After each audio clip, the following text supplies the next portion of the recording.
이 말 그냥 하는 칭찬이 아니었습니다. 당대 최고의 기사들이 그의 바둑을 직접 겪어보고 나서 느꼈던 뭐랄까 거의 종교적인 경외감의 표현이었죠. 지금부터 우리는 단순히 세계 1인자를 넘어서 하나의 현상 그 자체였던 인물을 들여다볼 겁니다. 바다 건너 중국.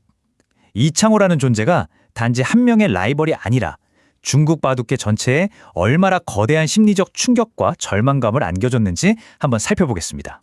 여러분, 한번 상상해 보세요. 매번 둘 때마다 이번엔 내가 이겼다 싶은 거예요. 근데 이상하게 마지막에 돌 숫자를 세워보면 꼭 내가 져 있어요. 이런 경험이 계속 반복된다면 대체 어떤 기분일까요? 그의 가장 강력했던 라이벌들의 증언을 직접 한번 들어보시죠. 중국의 천재 마샤오춘 구단의 말 그대로 절규입니다. 그는 이창호에게 계속해서 반집, 딱 한 집 차이로 졌어요. 이기는 줄 알고 희망을 가졌다가 마지막 순간에 그 희망이 산산조각 나는 일이 반복되니까 나중에는 거의 정신적으로 공황 상태에 빠졌다고 합니다.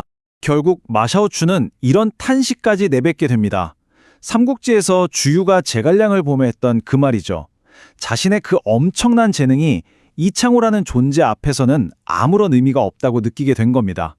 한 천재가 다른 천재에게 느낄 수 있는 가장 깊은 좌절감이 담긴 말이라고 할 수 있겠습니다. 이번엔 중국 바둑의 대부로 불리는 뉘웨핑 구단의 평가입니다. 이게 정말 무서운 지점인데요. 이창호의 바둑은 막 큰 싸움을 걸어서 상대를 부수는 스타일이 아니었다는 거예요. 마치 안개처럼 스며들듯이 아주 조용히 다가와서 정신을 차려보면 내 돌이 전부 죽어 있다는 거죠. 소리 없는 죽음이 더 큰 공포를 주는 법이잖아요. 자, 여러분, 지금까지의 이야기들이 전설의 영역이었다면 지금부터 들려드릴 이야기는 신화의 영역입니다. 2005년 농심 신라멤베, 이창호 구단 커리어에서 가장 위대한 승리로 기록된 바로 그 사건이죠. 당시 상황이 어땠냐면요. 말 그대로 절망적이었습니다. 한국팀은 주장인 이창호 구단 딱 한 명만 남았어요. 근데 상대는요. 중국과 일본의 최정상급 기사들이 무려 5명이나 버티고 있었죠. 1대5. 상식적으로 이건 불가능한 승부였습니다. 그런데 한국팀은 포기하지 않았습니다. 당시 팀 단장이 이런 말을 남겼죠. 이게 그냥 막연한 희망이 아니었어요. 이창호라는 존재에 대한 뭐랄까 절대적인 믿음의 표현이었던 거죠. 그리고 그 믿음은 현실이 되었습니다. 기적은 이렇게 일어났습니다. 홀로 남은 이창호는 중국과 일본의 최고수들을 차례차례 한 명씩 쓰러뜨리기 시작합니다. 로시허, 장쉬, 왕레이, 왕밍완, 그리고 마지막 주자 왕시까지 5연승.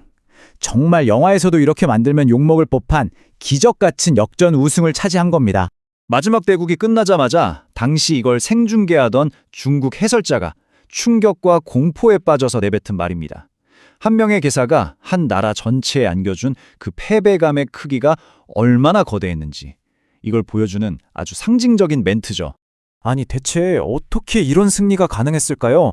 그의 압도적인 실력 뒤에는요. 상대를 기술이 아니라 정신적으로 무너뜨리는 그만의 아주 독특한 스타일이 있었습니다. 일본 바둑의 전설 조치용 구단의 말처럼 상대방은 이창호의 실력뿐만 아니라 그의 절대적인 감정 통제 앞에서 무너졌습니다. 생각해보세요. 내가 이기고 있든 지고 있든 상대방 표정이 조금도 변하지 않고 그냥 묵묵히 돌만 놓고 있는 거예요. 그 앞에서 바둑을 두면 정말 숨이 턱턱 막히는 기분이었을 겁니다. 바로 이게 그의 스타일의 핵심입니다. 그는 상대를 막 때려 부수려고 하지 않았어요. 대신에 실수를 기다렸죠. 가장 안전하고 가장 확실한 길만 골라서 가는 겁니다. 그러면 상대방에 초조해져서 결국 제풀에 무너지게 되는 거죠.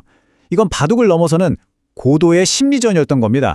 이창호에게 가장 많이 패배했던 라이벌이자 또 그의 절친한 친구이기도 했던 중국의 창하오 구단이 남긴 말입니다. 참 멋있죠? 그의 존재 때문에 수많은 우승을 놓친 건 불행이지만 그가 있었기에 나 자신도 끊임없이 발전할 수 있었으니 행운이라는 뜻이죠. 적에게마저 이런 존경을 받은 겁니다. 결국 이창호가 지배했던 10여 년의 시간은요. 단순히 바둑을 잘 두는 시대를 넘어서 한 인간이 집중력과 그 평정심만으로 과연 어디까지 도달할 수 있는지를 보여준 하나의 증명과도 같았습니다. 물론 지금 와서는 불가능한 상상일지도 모릅니다. 하지만 우리가 여전히 이런 질문을 던진다는 사실, 그 자체가 어쩌면 이창호라는 존재가 인간의 영역에서 얼마나 절대적이었는지를 보여주는 가장 강력한 증거가 아닐까요? 그의 전설은 그렇게 시간과 기술을 넘어서 우리에게 계속해서 질문을 던지고 있습니다.